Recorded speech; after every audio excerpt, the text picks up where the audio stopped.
Assalamu alaikum students, myself Professor Memuna. Today we are going to solve question number 8 which is related to BRS. From the following particulars prepare a bank reconciliation statement of Sarmad and Company as on 31st December. Sarmad and company की bank reconciliation statement बनाने के लिए कहा हुआ है. 5 statements are given. सबसे पहले students हमने इन स्टेटमेंट्स को पढ़ के आइडेंटिफाई करना है कि मिस्टेक क्या है और इस मिस्टेक को सॉल्व करने के लिए हमें क्या करना चाहिए. इनको डेबिट करना चाहिए या क्रेडिट करना चाहिए. लास्ट लेक्चर में मैंने आपको ये बात समझाई थी कि जब हमारा बैंक बैलेंस इंक्रीज़ होता है तो हम उसे डेबिट रिकॉर्ड करते हैं और जब हमारा बैंक बैलेंस डिक्रीज़ होता है तो हम उसे क्रेडिट रिकॉर्ड करते हैं अपनी कैश बुक में. लेकिन बैंक पासबुक के अंदर जो रिकॉर्डिंग्स कर रहा होता है तो बैंक हमारे अपोजिट सिंबल्स को, अपोजिट साइंस को यूज़ करता है. फॉर एग्जांपल, जब हमारा बैंक बैलेंस इंक्रीज़ होता है तो हम उसे डेबिट करते हैं लेकिन बैंक उसको क्रेडिट करता है. जब हमारा बैंक बैलेंस डिक्रीज़ होता है हम उसे क्रेडिट करते हैं लेकिन बैंक उसे डेबिट करता है. तो इन स्टेटमेंट्स में हम आइडेंटिफाई करेंगे. अगर मिस्टेक हमारी होगी यानी कैश बुक की मिस्टेक होगी तो हम अपने अकॉर्डिंगली यहाँ पे डेबिट या क्रेडिट का साइन लगाएंगे और अगर मिस्टेक बैंक की होगी तो हम बैंक के अकॉर्डिंगली वो साइन यूज़ करेंगे जो बैंक के लिहाज से बनता होगा. ठीक है. अच्छा, हमारा बीआरएस का हर क्वेश्चन एक बैलेंस के साथ शुरू होता है. जैसा कि लास्ट लेक्चर में मैंने आपको एक एग्जांपल सॉल्व करवाई थी और उसमें मैंने आपको बताया था, अगेन बता रही हूँ कि हर क्वेश्चन एक बैलेंस से शुरू होगा. अगर वो कैश बुक के अकॉर्डिंगली बैलेंस होगा तो आपको पता है कि हमारा कैश बुक के लिहाज से हमारा जो बैंक बैलेंस है वो क्या है, हमारा एसेट है, इसलिए वो नॉर्मली बैलेंस डेबिट ही होता है. लेकिन पासबुक के लिहाज से वो बैलेंस नॉर्मली क्रेडिट होता है. इसलिए balance as per cash book दिया हो तो वो debit, balance as per passbook दिया हो तो वो क्रेडिट होता है. अब यहाँ पे जो स्टेटमेंट नंबर 1 नज़र आ रही है उसमें जो बैलेंस गिवन है वो है balance as per cash book 12,500. तो ये balance as per cash book है तो ये डेबिट होता है जैसा कि यहाँ डेबिट लिखा हुआ है. Number 2, cheques issued amounting to ₹4500 not presented for payment. Cheque issued, cheque कौन इशू करता है? हम. इट मीन्स हमने चेक इशू किए हैं. ठीक है, 4500 के हमने चेक इशू किए हैं और जब हमने चेक इशू किए हमने उसी वक्त अपने बैलेंस को डिक्रीज़ कर दिया, हमने क्रेडिट कर दिया. जब वो कस्टमर हमारा चेक लेकर बैंक जाएंगे, पेमेंट के लिए बैंक को प्रेजेंट करेंगे, बैंक पे कर देगा तो बैंक हमारा बैलेंस डिक्रीज़ करेगा. बैंक ने डिक्रीज़ करके क्या करना था? डेबिट. ठीक है. तो यहाँ हुआ क्या है, हमने चेक इशू कर दिए हैं, हमने अपना बैलेंस रिड्यूस कर दिया है लेकिन वो चेक बैंक में प्रेजेंट नहीं हुए, इसलिए बैंक में बैलेंस डिक्रीज़ नहीं हुआ. ठीक है. तो बैंक को डिक्रीज़ करना चाहिए तो बैंक डिक्रीज़ करेगा तो क्या करेगा? डेबिट. ये भी डेबिट, ये भी debit. Statement number 3, checks deposited but not cleared. हमने चेक डिपॉजिट करवाए बैंक में लेकिन बैंक ने वो क्लियर नहीं किए, 3,110 के. जब हम बैंक में चेक डिपॉजिट करवा के आते हैं तो हम अपने पास कैश बुक में फ़ौरन डेबिट करते हैं कि हमारा बैलेंस इंक्रीज़ हो गया. तो जब बैंक उनको डिपॉजिट करके हमारा बैलेंस इंक्रीज़ करेगा तो बैंक को क्या करना चाहिए? उसको क्रेडिट करना चाहिए.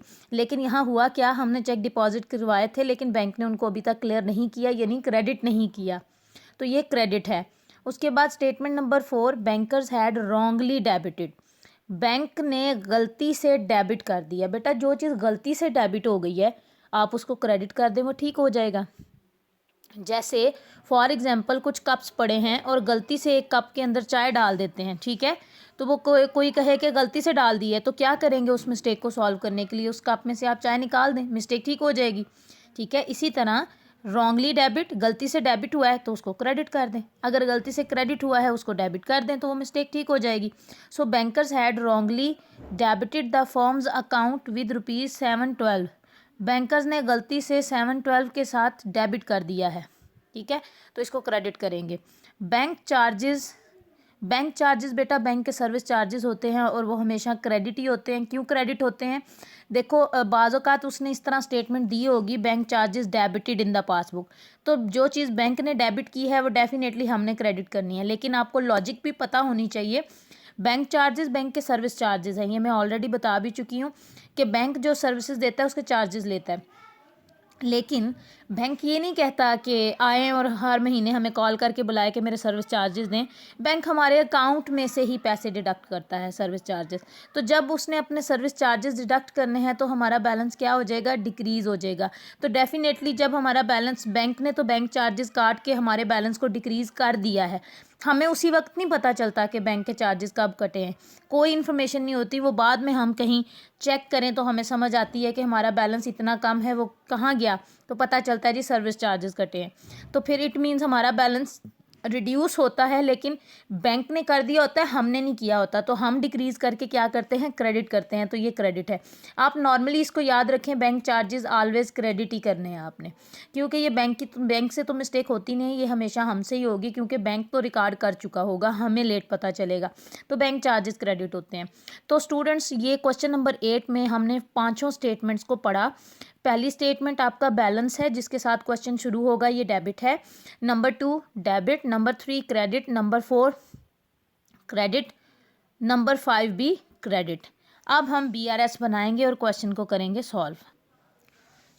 रिकॉर्ड इसको करने के लिए फॉर्मेट BRS का बना लेना है। सबसे पहले आपने कंपनी का नाम लिखना है, Sarmad and company. Second line में आपने बताना है हम क्या बना रहे हैं, बैंक रिकॉन्सिलिएशन स्टेटमेंट। और थर्ड लाइन में इसकी डेट एज ऑन 31 दिसंबर 2015। बैलेंस से हमेशा ये क्वेश्चन शुरू होता है। तो सबसे पहले हमारे पास है balance as per cash book. तो कैश बुक के लिहाज से बैलेंस डेबिट होता है। ये जो एक कॉलम मैंने बनाया है, लास्ट टाइम मैंने एग्जाम्पल में जो सॉल्व किया था, तो यहाँ पे साथ साथ साइन लगा रहे थे। तो बेहतर है आप यहाँ अमाउंट को लिखें और साथ में एक कॉलम रखें जिसमें आप डेबिट क्रेडिट के सिंबल्स को लिख सकें।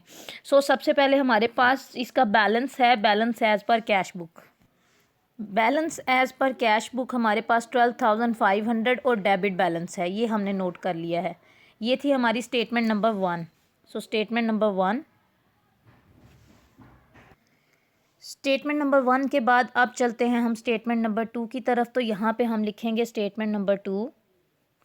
स्टेटमेंट 2 है cheques issued but not presented. थोड़ा सा स्टेटमेंट को शॉर्ट करके लिखने की कोशिश करें, जिसमें बात सारी वाजे भी हो जाए और ज़्यादा लेंथी भी ना हो। Cheques issued but not presented. Cheque issue किए हैं लेकिन प्रेजेंट नहीं हुए। कितने थे, 4500 के थे। इनका साइन क्या था, इनका साइन क्या होना था, हमने क्या लगाया था, डेबिट होना था। तो स्टूडेंट्स देखें, डेबिट डेबिट एक जैसे साइन है, इसका मतलब है ये दोनों क्या हो जाएंगे, ऐड हो जाएंगे। इन दोनों को हम ऐड कर लेंगे। ये हमने टोटल किया तो टोटल आ गया 17,000।